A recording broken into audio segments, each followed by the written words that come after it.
rocked her on her feet, finished her on the ground with an armbar. Just a complete performance by Ariane Lipski. My opponents know I punch hard, so they are avoiding this. Ariane, the queen of violence, Lipski! Austin Hubbard assumed control on the grounds and really got it done once he got it into his wheelhouse. Austin Hubbard!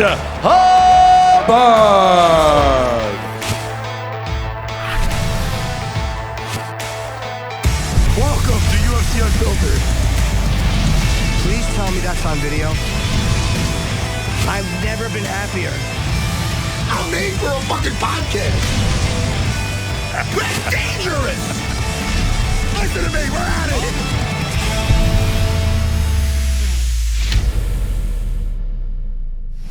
Welcome to UFC Unfiltered. Matt and I are going to be joined today by Austin Hubbard and Ariane Lipski. And Ariane's actually in the waiting room, so we'll start for just a minute and then bring her in. They're both fighting this weekend.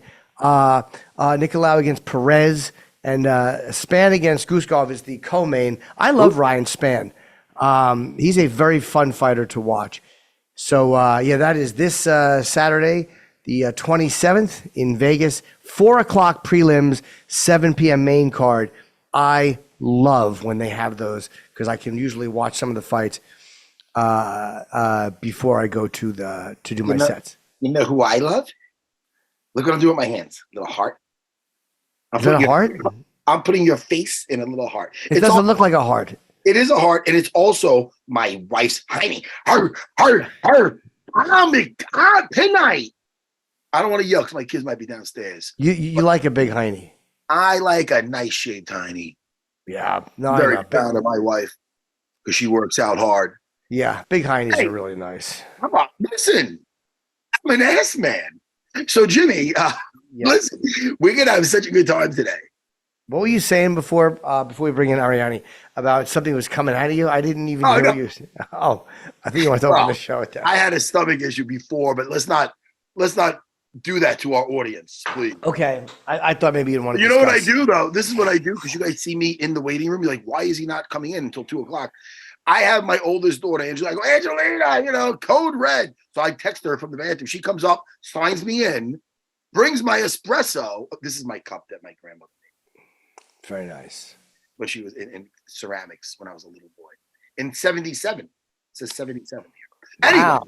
So my daughter brings that up. This is not that entertaining. But anyway, we're here now. We are.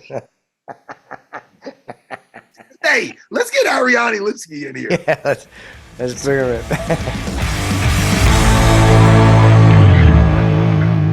Hello, Ariane. How are you? I'm good. Great. Fight week, right? It's fight week. How are you fight week? Do you do things during the week to get your head like just away from the fighting, just to like kind of make you chill? Or are you just every day watching tape, just in the zone? What's going on fight week? How are we fight week? So fight week for me is the opposite. I don't like to distract. I like to be really 100% focused, like to watching. Not fight, but training. I watch all my trainings. I like to train on Monday, on Tuesday, on Wednesday. I only don't train on Thursday and Friday for sure. But like I like to repeat, even like light training, just to repeat and make like my body understand the strategy. Be more focused on like cut weight process, not get this part as like I need to cut weight. No, I'm gonna make this like like okay, I know how to do that and trying to like I don't take my cell phone for nothing, to talk people, to see Instagram, anything. 1 week like off everything. Oh, you kind of detox from social media. You just say, is it hard too? Because I get like really weird when I'm not on the phone for a while. Do you have a day or two that it takes adjusting? I mean, 1 month before my fight, I already stopped to like, going to Instagram, just make some posts like a little bit often, but like I have people to take care of this for me because it's important, during the training camp and fight week, we still like, posting and everything is important for the fight, the promotion of the fight. But I personally like to be focused on the fight, and that I thank you God, and I can make this and have people to take care of this for me. Back in the day, there was some fighters. I remember Frank Shamrock used to read books about serial killers to get in a weird mindset. I know it's crazy. Other guys, like I used to watch movies like Braveheart or 300. I get crazy. I used to get into the war mindset. Do you read any books? Is there any shows you're watching that kind of get you in that warrior mindset? Yes, I'm actually reading like the Champions Come Back. It's a book that I always read on my training camp. I love this book. The Champions Come Back. It's from psychology. Oh, tell us about this book, please. I can actually take this and show you. So like it's just a little fast. Yes, no, I want to see. I want to see. She says about psychology? It is, Jimmy. Yeah. Finally, I could just move up from X-Men comics. I can maybe get into something a little bit more mature. Jimmy, don't get embarrassed by me. No, the Champions Come Back. How great athletes recover, reflect, and reignite. Now, does this mean recover? Is this just recover physically or mentally recover?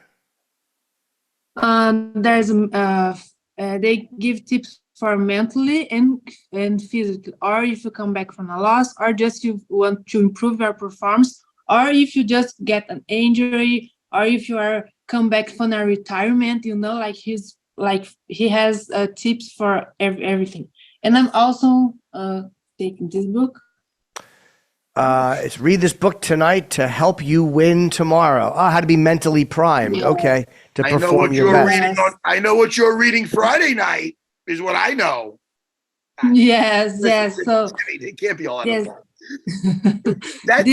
This book was like Amanda and Nina. They just told me, oh, this is gonna help you. It helped them. Nina said she was like coming from a loss, a really bad result in UFC, and then after she read this book, she had 4 wins in a row, and she almost, she fought with Tatiana. She almost got from the belt. And Amanda, she talked with the psychology in person when she lost for Juliana, and she said she's really helped her.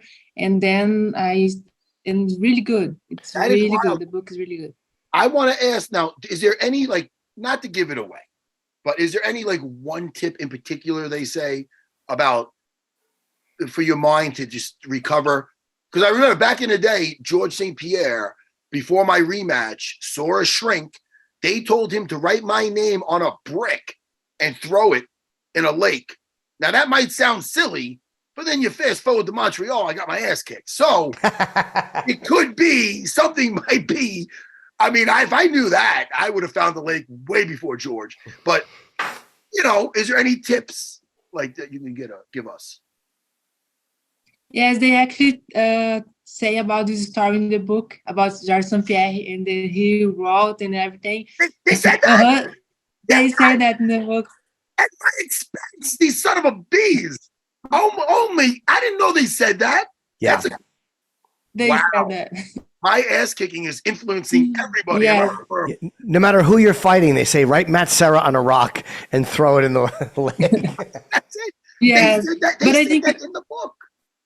They say that in the book. But I think it's just like an example how you need to not to really forget about the experience, but like really throw away that bad experience, because like sometimes fighters or athletes, they have this experience like, okay, I'm this. Oh, if you lose, I'm a loser. Oh, I can't compete because I can do this because I did that, because I performed like that in a fight. So I'm going to use my example. When I fought Priscilla, I was in a really bad moment. I had on a training camp. I had the worst performance ever in my career. So in a moment, I thought, I'm not a fighter anymore, I cannot fight, because I didn't want to fight in that moment. So the book is more about like, you are not that fight, you are not that performance that you are not that, you are different, you are a champion, you are who you want to be, it's more like you get that that experience to learn from that, but like you are not that one. And then they make you like thinking about that fight, think what make you wrong, what you felt, what you don't want to feel again, because sometimes fighters, I was like that. I didn't want to watch the fight. I was like, and then I was like, no, I want to face it. I want to face and understand what I felt on that day, what made me feel that I didn't want to fight, was a lot of things. Okay, so those are the points. I won't make it again, That's the point. Like you rebuild and you learn from that and you go forward. Does it teach you kind of, like you said, there were things that made you not want to fight. So does it teach you to kind of catch these things early so they don't build and become worse and then make you eventually not want to fight? Does it teach you to sidestep them or to cut them? Or what does it kind of show you to do? Because I'm sure that there's other traps people fall into mentally.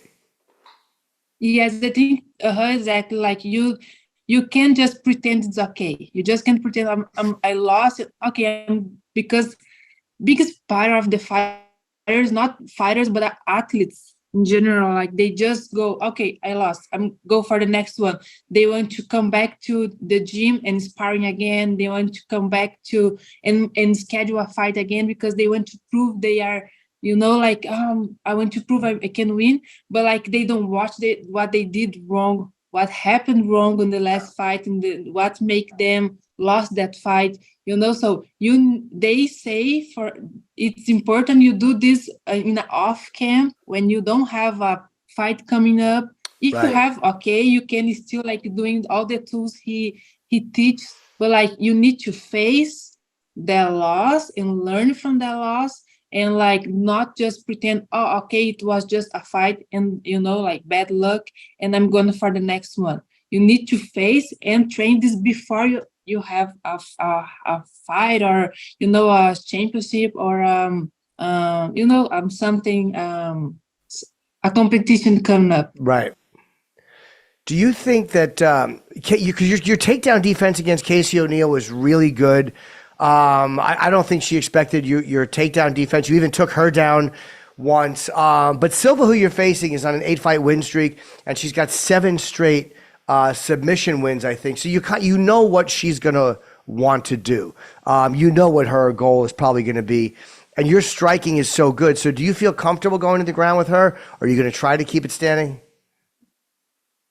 Yes, I'll try to keep standing because that's my game, but I know her. I know her. I saw her performance, but like, I feel comfortable, grab with her because I've trained. I always train to fight like with the best of my division. I always train not thinking about that opponent. I try to fix everything I can during that camp, to be ready for everyone. Like right now, I feel ready to fight everyone in my division because I know I did everything I needed during my training camp.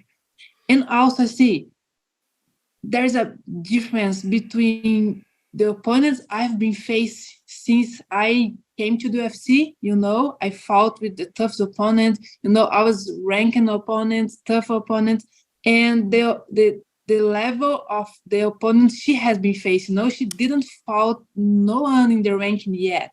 So I'm confident because like I know the experience I have. I learned from all the ups and downs I have during my career, and because like I know I did my homework, Right. I believe in myself, I believe in my head coach, I believe on the way we have working, that we really found the way that I work as a fighter, as an athlete, listen to my head coach and believe on the plan he has for me as a fighter on that camp.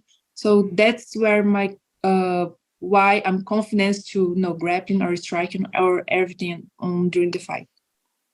Ariane, let me ask you, in, let's say, not training camp or even during training camp, on a day off, what's one hobby you like to do that's not related, nothing to do with training? What do you like to do? I mean, and I don't want to, and it could be that active rest of going hiking or something like that, but what do you, besides, I know you like to read, what else you like to do that we don't know about? Our audience wants to know you. I like to eat. That's what I do. I like to eat. You're a foodie. I to eat, I like to stay at home watching TV, and like I like to go to the beach, but sometimes I'm so tired, I just want to stay at home and eat, because now I can eat and watching TV and doing nothing. Just literally doing nothing, no reading, no nothing, just eating, like a regular people, just for a week. And then I come back for sure. I come back for my schedule and everything, but like for 1 week off. What is the food that you're missing the most during training? For me, it was when I was training, it was the pizza and the pasta. I like dessert too, but I was Italian food. I'd blow up between fights. What's the food that right now? Yeah, I know you're cutting weight and everything else. What are you looking forward to the most?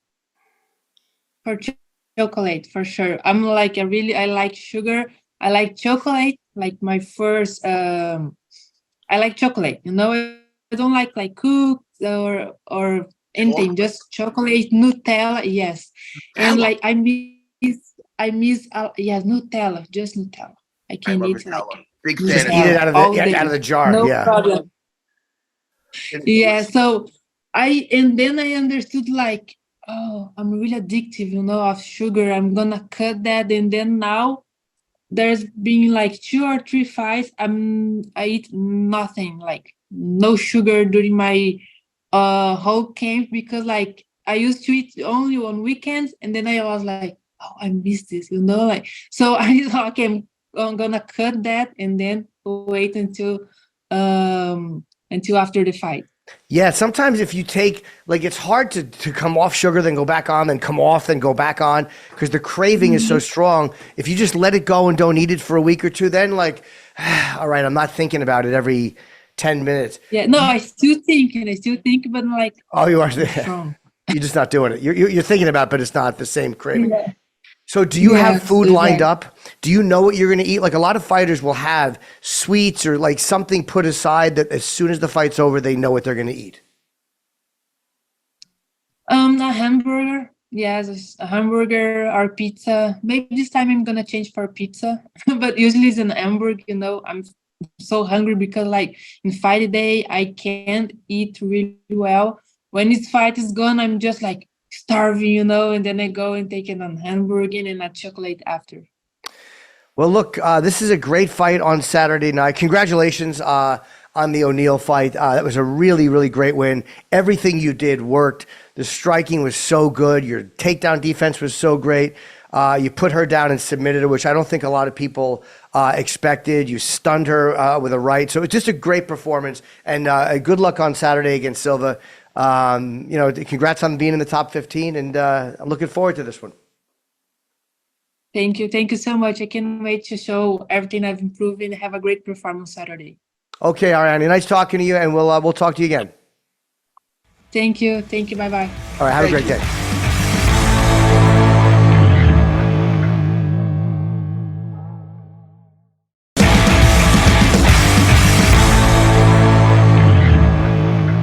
See, but whenever I hear an athlete, like she's a world-class athlete, and I'll hear her talking about chocolate. I go, yeah, I can eat chocolate. But I'm like, no, dummy. She's a world-class athlete.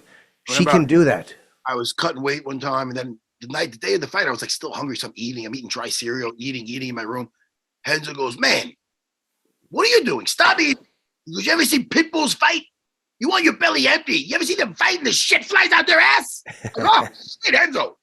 I go, all right, I'll put down the cereal. So I mean, that was Henzo's point. God forbid. That was before I had ass problems. Well, let me ask you with your ass problems. Yes. Is it something where you can't make it stop once it starts coming? You're like, I got to get to one now. Or is it when you go in, it's going to be a long time? Yeah. This is the thing. Want me to tell you what just happened before? Sure. This is what happened. I get up this morning. Well, I'll tell you about my day. I'm going to pick you up. This is what's going to happen. And you're not going to like it. Because I'm going to pick you up. Your feet are going to be dangling. I'm not that tall, but I can still pick you up. Yeah. And your feet, and you're going to put me here. You're going to laugh at first, a little nervous. And you can go put me down. And I'm going to go, nah, I'm not. You can go back. Put me. And you're going to get a little uncomfortable. And then I'm going to put you down. But as you pick me up, just so you know, as you pick me up, you're going to hear, and then you're going to put me down quickly. Yes. Jimmy, That's gross. Listen to me. Speaking of gross. So no, I got stomach issues. So, I got up this morning, 5:15 in the morning, get up. My oldest goes with me to the school. You know what I mean? I taught a nice class this morning. What did I teach this morning, Jimmy? How come I don't? Oh, half guard. Sitting to the sickle sweep. Woo! Sit to the sickle. Sit to the sickle. I sit, I sweep. Kathy's taking it. Now, is that white belt? Would a white belt learn that, or is that more advanced? You know what? I have a mixed class in the mornings, so it's not crazy because we sit down, we get into half guard. So we sit to our back and we do a sweep to end up on top. So even though we go to our back, I got a sleeve, I sit foot and hip, I take out the leg, use my feet to sweep him, get on top, settle into half guard, facing the legs, threaten Kimura. I use the Kimura to pass the half guard into the Kimura to finish. Just use your little bird brain. You don't got a bird brain. Yeah, I understand that. Jimmy, I'll hype though. I'm sorry. You're not a bird. I understand. You're one of my best friends. Thank you. Yes, we are. You really are. So after that, I'm like, all right, guys, we know the threat of this Kimura. How are we hiding this Kimura on bottom? It's out there for the hanging. So you hook on the neck and you make like you're going to sweep them. And then they keep their balance knee underneath you, take the back, fun stuff. So anyway, after today, came home, I get a little nap in because I like to be bright. Do you see how nice energy, yeah. When I wake up around 1:20 and we got to start at 1:50. Yeah. He's going a little gurgle, like that little gurgle. So I'm like, all right, let me have some. Am I boring you? No, I'm very tired because I trained this morning. Sorry. I have a seltzer. It's a great story. And then when I have my seltzer, my espresso, I'm like, all right, let me start the show. That's right, exactly like that. Let me start the show. Right there. Right. I realized it's time. Now, when it's time for me to have to go to the bathroom, I feel it like getting chambered, and it just doesn't come out. It's like it's something clogged up. So now I'm look at that. Don't just picture this. That's my face. I'm pushing on my belly. Yeah. So it looks a little crazy. So then it's like trying to push Play-Doh through a sock. I understand. It's not fun. It's not. Yeah. Fun. I get it. Then I get to a pain. Like, oh my God, I don't even think I can do the show today. This hurts so much. And then it passes. Sure. And then I'm on. Then now look at me. Hey guys, I'm good. But in the meantime, going through that little, like that pressure point, it's very uncomfortable. So enough about me and my ass. I'm here now. We're having fun. Well, I'm sure a doctor could do something for you. I'm a holistic doctor. How about a regular doctor? Leave that guy alone. Stop at the holistic doctors. Here, eat 2 daisies. Eat 2 daisies and we'll do cupping. They're not helpful. And then stretch and listen to a waterfall. I understand. Yeah, it's not good. Let me massage your colon. Wheatgrass, and I don't go through one of those beaded things to go see him. No. Wheatgrass is okay. Wheatgrass, I used to road run it to the toilet after wheatgrass. All right, they want us to discuss the fact that 304. Oh, let's go back to some MMA news. It's 304 is taking place in Manchester, England.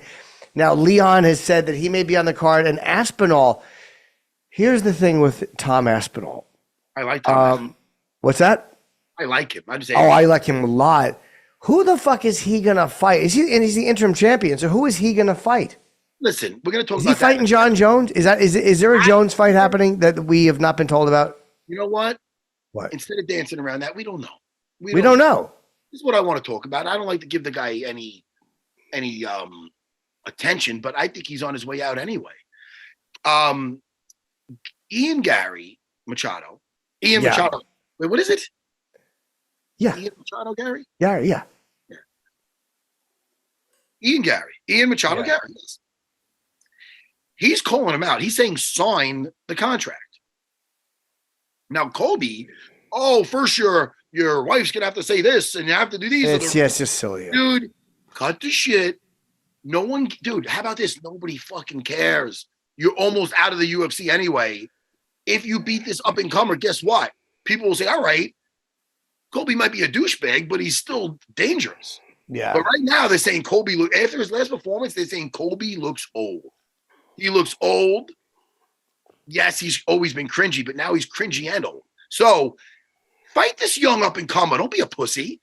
Hey, Colby, don't be a pussy. I'm saying it. Don't be a pussy.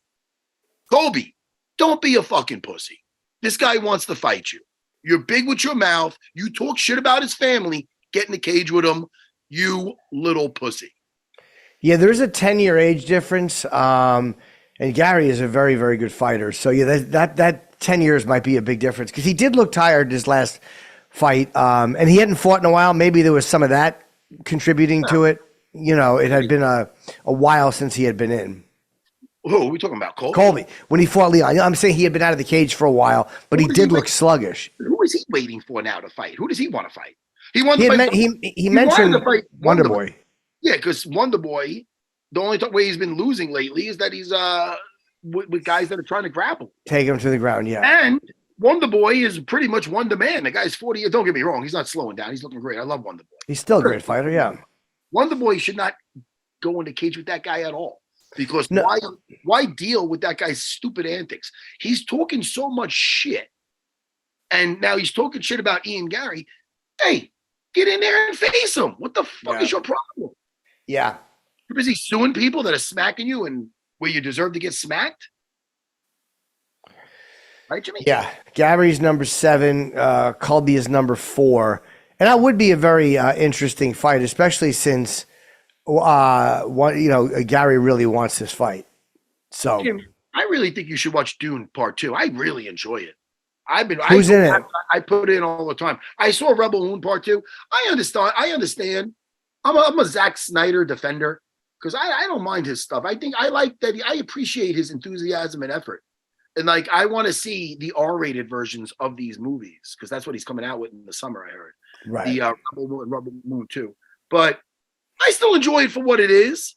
The old 7 samurai in space with gathering warriors to defend the planet. It's fun. Why hey man, what are you going to go to now? Star Wars? Ran by all angry feminists? No. Do that. Don't do that. You want something where these guys look cool. I think we got our next guest. Austin Hubbard is here. We'll go back into my sci-fi rants after this.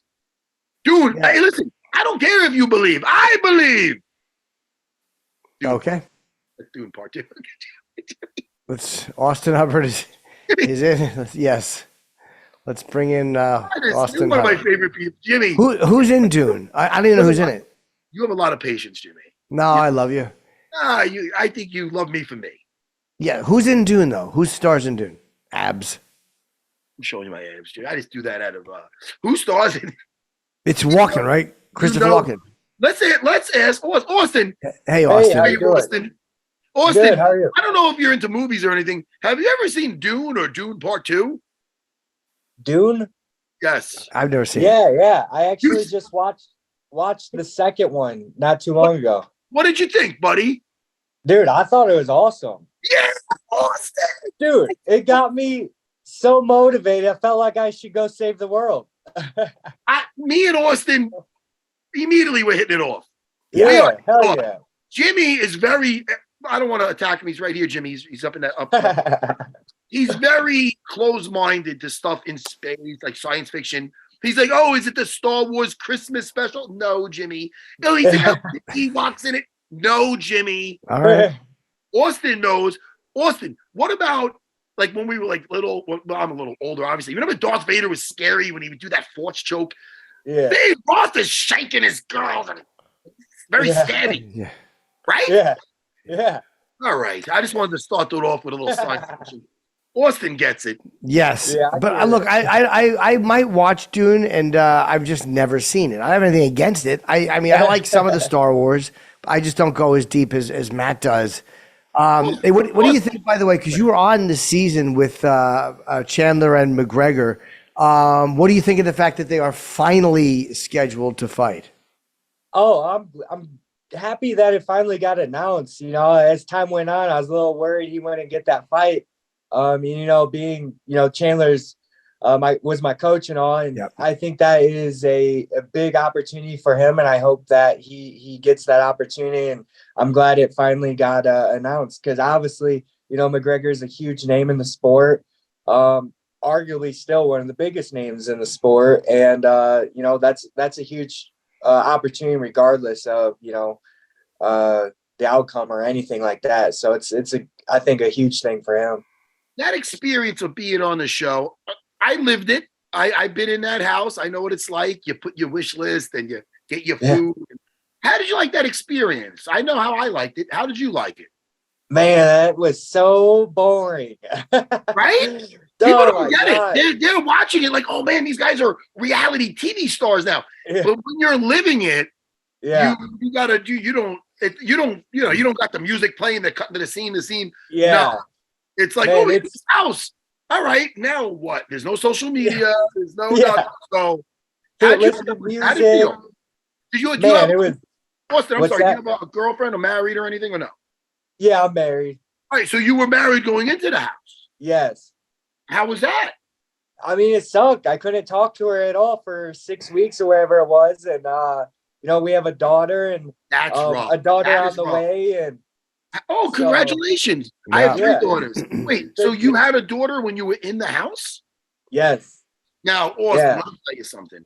I don't know how I was engaged in there, so I was channeled in for my future and whatnot. I don't know, man. I'm the type that, I don't see my kid for an afternoon. I get like, I'd be emotional. How did that affect you being away from your child in there?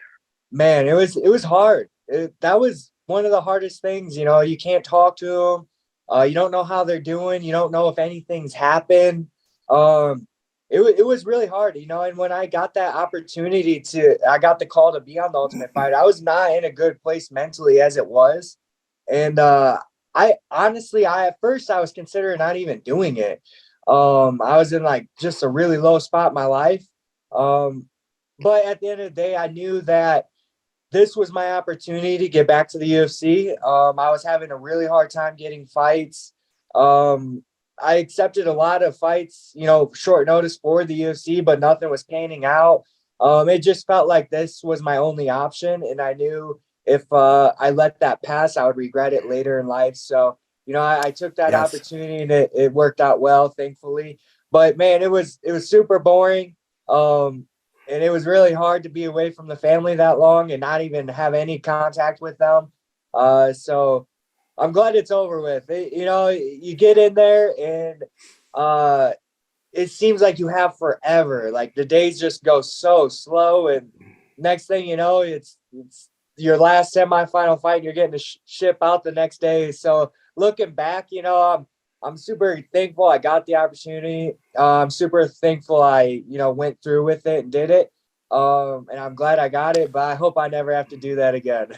What was it like when you first got home and you saw your wife and daughter? How nice was that? Oh, it was awesome.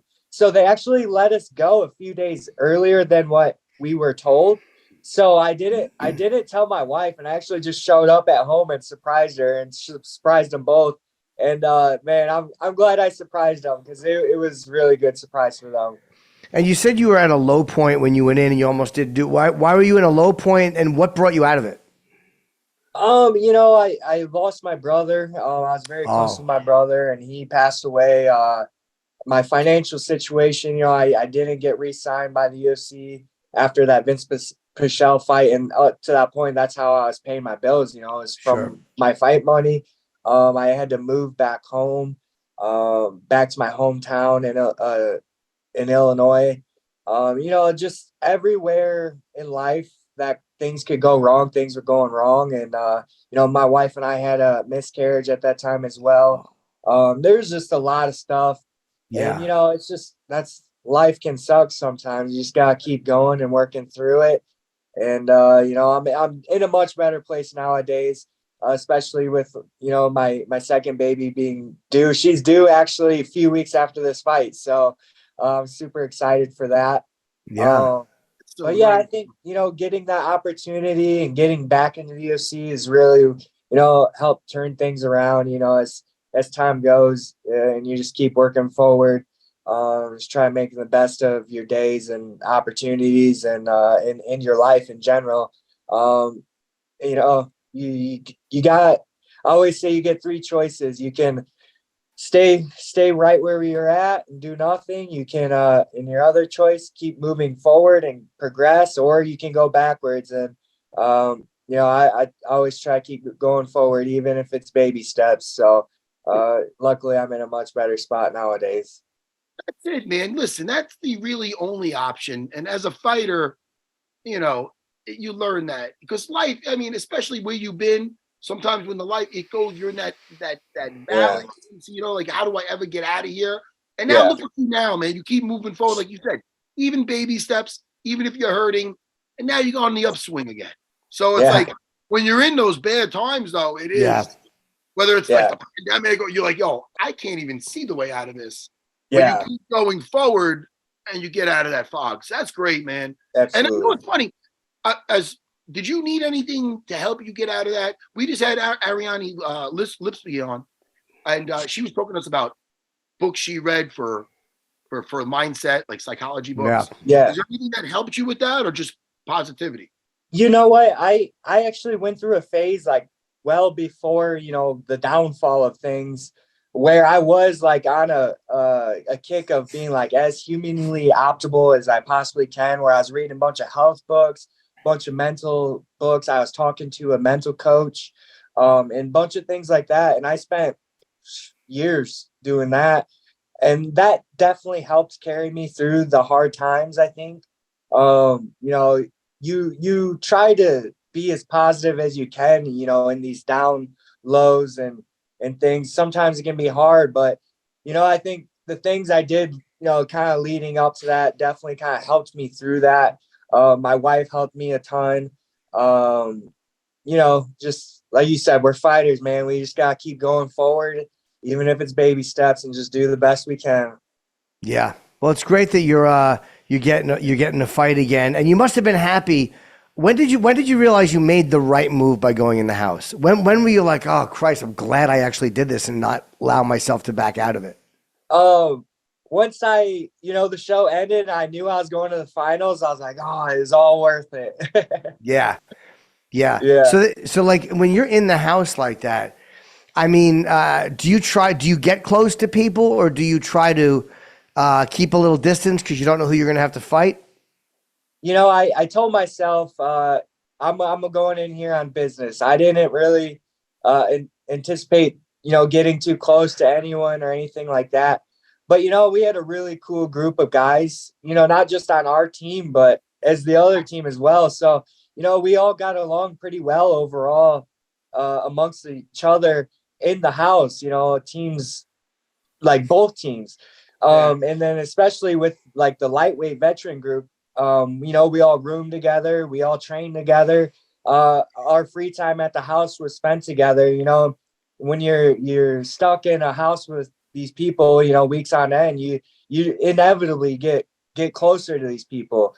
So, you know, I feel like we did definitely make some good friendships out of that. And like I said, it helps. I think that everyone was pretty cool, you know, made the experience more enjoyable opposed to having some, like, you know, showboaty jackasses that are like, you know, in there just causing drama the whole time. That could get annoying, I'm sure. Especially when you have no really outlet of escapes for that, you know, type of situation. So yeah, it was cool that, you know, I did make some friends, even though I wasn't really expecting to. It did make, you know, fighting them later really weird, and I've never experienced something like that in my career. But it was definitely a good growing moment, I think, in, you know, really learning how to, you know, put that aside and then business first. And I think it did, you know, help me become a better fighter regardless of that in the end. So as weird as it was, I think there was some positive outcome to that. When you run into these guys, like, you know, you've been through that with them. So it's kind of like, hey man, you see them at an event, be like, you know, you got a little bond there. Yeah, absolutely. Now, hey, Austin, something unrelated to MMA. Give us a hobby you like to do when you're not just sitting there becoming dangerous. What do you like to do on a day off? I love riding motorcycles. I ride dirt bikes, ride street bikes. I was living out in Colorado for the past, you know, 7 years up until I recently moved back home to my hometown. And I just loved riding out through the mountains on my motorcycle, and things like that. You know, anything outdoors. I just really enjoy being outside in nature and things like that.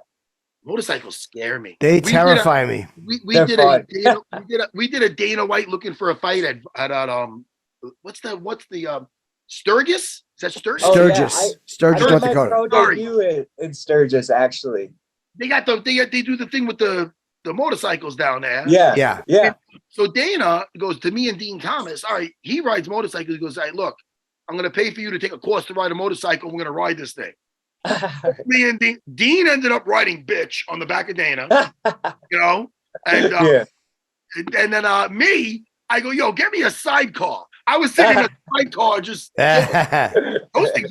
First of all, it feels very unsafe. Yeah. I go, there's no seatbelt in there. You're in the sidecar. Yeah. You just been like, all right, man, hope you drive well and God watch over me, because you're just sitting fucking little thing. But I was taking a nap. It was good. But those motorcycles scare the shit out of me. I don't know. I'm not made for, maybe because I'm 5'6", my feet don't. I don't know. I get nervous. I grew up in a small town, and me and my brother grew up riding bicycles and dirt bikes from like a very young age. So it's just something that, I don't know. I guess I was born into and stuck with. It seems fun, but I don't know. I get nervous. I think a sidecar seems terrifying because you're lower to the ground, just zipping across the road, and you have no control over anything. A sidecar seems fucking nerve-wracking. The driver's good. Hoping the driver's good, yeah. He gave me a guy, nice guy. He looked like a ZZ Top. He had I trusted him with his beard. Yeah, I'm sure he knew. He looked like he had some, Now you're fighting. Now I've heard his name pronounced Michael and also Michal Figlak, but he goes by Mike, so I'm going to say Michael Figlak. 8-1. He's a very good fighter. What are you expecting out of him? The last 4 fights have been decisions, so he's obviously got some kind of cardio. But you've trained in Colorado for a long time. You obviously have great cardio. What are you expecting out of this fight?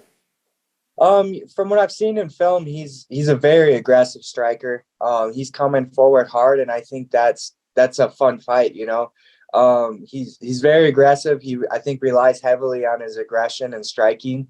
It comes forward very hard. So I think it'll leave some opportunity for, some takedown opportunities and possible ground and pound opportunities, but also very entertaining and opening up striking and things like that. I feel like we have kind of a similar go forward and aggressive fight style. So I see it could be a very fun, entertaining fight for sure. Well, look, man, really, really good talking to you, and congrats on getting back into the UFC.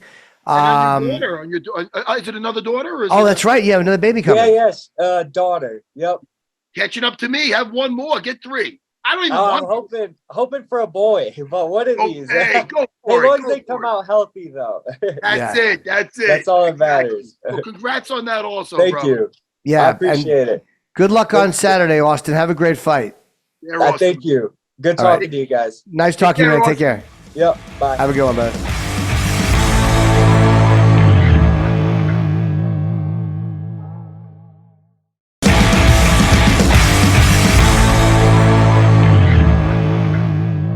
I'll tell you, what a nice guy. Yeah. Motorcycles are scary though. He's crazy. He's a nice guy, but he's more like adrenaline addicted than you think. Like anyone who rides I didn't know Dana rode motorcycles. Yeah, he does. He's fucking and not only worth that, $500 million. What's he doing? Stop it. Dude, he rode on listen, you got to give Dana some props. He jumped on a goddamn bull. He's crazy. He's crazy. It was a real bull. I take full credit for getting us on those things, because when we got to that place, he goes, I thought we're on training bulls, and the producer fucked up. He's like, there's no training bulls. It's a fucking bull. We would thought we were going to be on like little baby bulls. Sure, of course. Like a friendlier bull. Listen, I didn't go there just to shoot the shit. Yeah. I go, I'm getting on a bull. And then Dana's like, well, listen, if you're doing it, I'm doing it. That's damn Jimmy. Look what you're looking at. Yeah. Oh, by the way, you see this? I can't see it. The camera's blurry. I heard, see this? Yeah. This is why Donald Cerrone I heard he tore his bicep. So people get this torn. I'm like, why am I the only guy to not get mine reattached? Because I fought Kelly Delonte and I got a triangle choke. And 2.5 weeks before, I was sparring, and this thing rolled up. Yeah. So my buddy John Danaher, the evil genius, I remember I was in the city and working with him some, and he was extremely nervous for me to take this fight. And I go, Johnny, I cut down to 155 my first time doing it. I'm on or off. I'm fucking fighting because I could have got this reattached. Yes. And then you would have been saying, Matt, Jesus, gun show. Yeah. And instead now, does that look Can weird? you can get it fixed now. No, you can't. And you know I can't. Now you're being not only mean. Why can't they? I don't understand it. Why can't they? Jimmy, I don't know why they can't. Like, if I believe a you. certain amount of time when you trade your bicep to get that thing fixed. So if you don't get that thing fixed right away, you got a little deformity, or you have a better choking arm. That's where your little neck fits right there, Jimmy. Do you want to do a couple of picks? Hey, why not, Jimmy? All right. I'm getting my ass kicked in the picks. I don't want to do any. Dude, we're here. I'm here. You're queer. Sorry. Let's go. Get used to it. I love you. Jimmy, you're my guy. Let's go. I want to talk. How about the fighters we just spoke to? Let's pick their fights. Well, I think we should just pick the first. Oh yeah, they're in the first three. Yeah. Ariane Lipski, Karine Silva. Silva's 17-4. I mean, Ariane seemed very focused, and she was really good against Casey O'Neill. I'll take Ariane by decision. I don't know if she'll stop her, but I'll take her by a decision.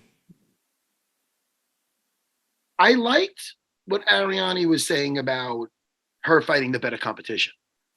That's big, Jimmy. You're looking at the record, you're saying, well, this girl hasn't lost in the UFC yet. Yep.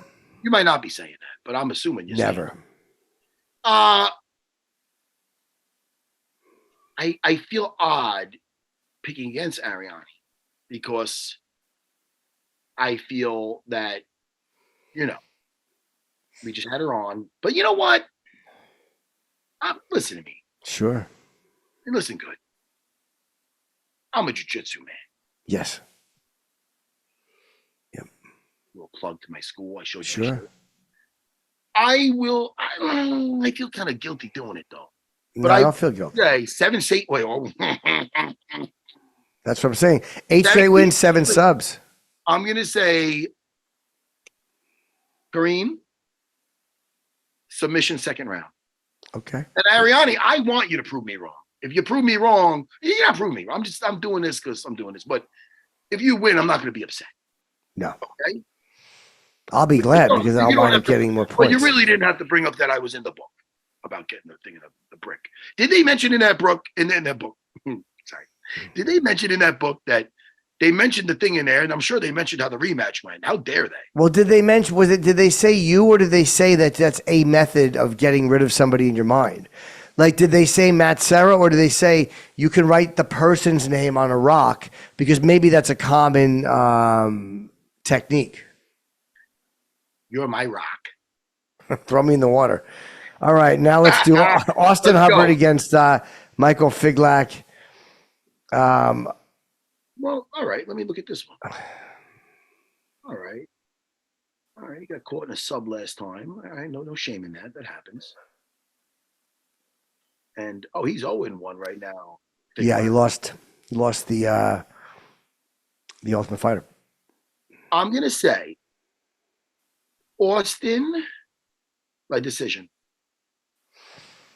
Jimmy, I'll take something good. I'll take Figlak, 2nd round stoppage. Oh, Jimmy. Wow. All right. You got to take opposite people. I got to get points back. All right. So all right, let's do 2 more picks. All right. Which one you want to do? I'm going to say, let's do the Ryan Spann fight.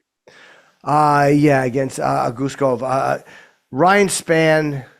Let me see Spann's last couple of fights. I really enjoy Ryan Spann. Hold on.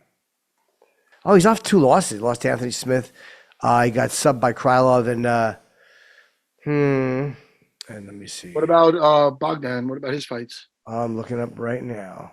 He is where the hell is his record? He's coming off a win. He lost to Uzdemir. But again, you know what? When you look at level of competition, like Ariane Lipski mentioned, I will take Ryan Spann. I'll give Ryan Spann a first round KO. Second round KO, Ryan Spann. Okay. Main event, let's go. Nicolau against Perez. Let me just see Tejas' record here. I got Perez by decision. That's what I got. Okay, hold on. Give me a second. Let me see the last couple of fights. You taking Perez by decision? You think That's you're what gonna I start? said. Okay. So, I dare you to pick someone. I like to sing Post Malone, Jimmy. You know what I mean? I say. Go ahead. I say Mateus is going to stop him.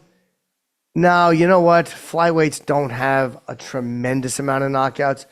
I'll take Nicolau by decision. All right. Yeah, it's flyweights. Disagree to disagree. Yeah, Jimmy, we picked 4. I can catch up a little. can you please plug the fights and then plug your shiznit? Yes, and it is Shiznit. The prelims start 4 o'clock this Saturday, main card, 7 p.m. ESPN, ESPN Plus, and also ESPN2 for the prelims. Which is great. Nice 4 o'clock. I love these. These are always good cards because they're trying to get people who are not necessarily buying pay-per-views to watch the fights and get into the fight. So these cards are always very exciting cards. They match up great fights. So again, starting at 4 o'clock. Oh, okay, good.